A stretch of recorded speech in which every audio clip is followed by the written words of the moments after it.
कल हमने देखा किस प्रकार से दशरथ महाराज, जिन्हें श्राप मिला श्रवण के माता पिता से कि जिस प्रकार से तुमने हमें निसंतान होके और दुख और दर्द में अपना शरीर छोड़ने के लिए मजबूर कर दिया है, तुम भी है दशरथ अपने जीवन के अंत में ऐसे ही पुत्र के वियोग में रोते बिलखते चीखते चिल्लाते हुए मरोगे। तुम्हें चैन और सुकून का मृत्यु भी नसीब नहीं होगा। हम देखते हैं हमारे जीवन में कई बार हम जिस चीज में बहुत ही निपुण होते हैं, उस चीज को करने में हमें अत्यधिक उत्सुकता होती है और उसमें रजोगुण के प्रभाव से किसी कार्य का बुरा से बुरा परिणाम क्या हो सकता है ये देखना हम भूल जाते हैं। दशरथ महाराज अपने शब्दवेधी बाणों को छोड़ने में इतने निपुण थे और उसका उपयोग करने में इतने दक्ष थे कि उस हंटिंग एक्सकर्जन, उस शिकारी की रात में वो ये उनके मन में ख्याल भी नहीं आया कि अरे this could be a human being, and the result was he got a श्राप।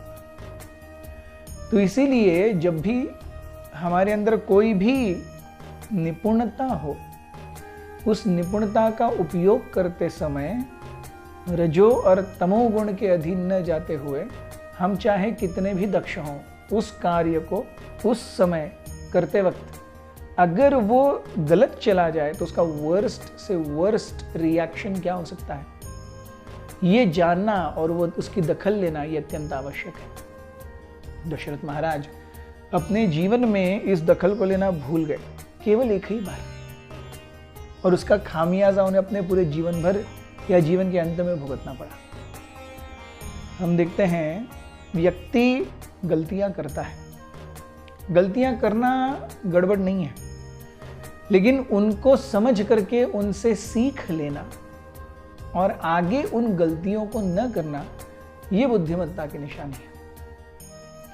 दशरथ महाराज के अयोध्या में ऐसे ही ब्राह्मण निवास करते थे जो कर्तव्य दक्ष थे, जिनके इंद्रिय अपने निग्रह में थे और अनेकानेक शिष्यों को वो वैदिक और साहित्यिक ज्ञान दिया करते थे।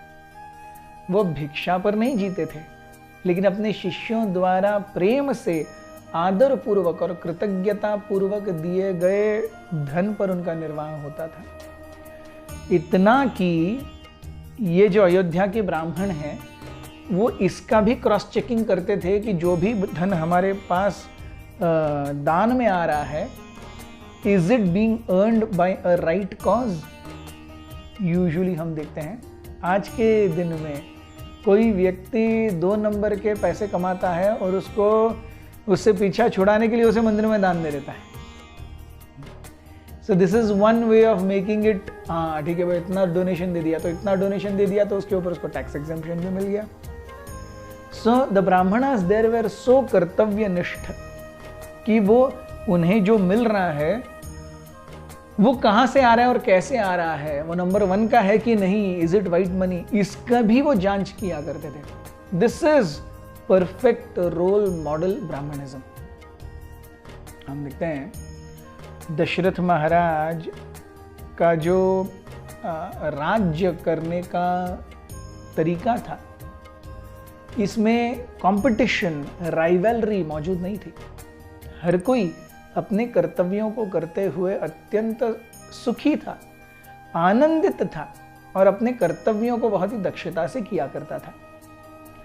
दशरथ महाराज के राज्य में कहीं भी दूसरों के प्रति ईर्ष्या या फिर पीठ पीछे बुराई करना या फिर अंधविश्वास से किसी के बारे में कहीं पर भी यू सी हियर से यस बातें फैलाना, ये सारी चीजें कभी नहीं हुआ करती थी। हर कोई जीवन में सुसंस्कृत था।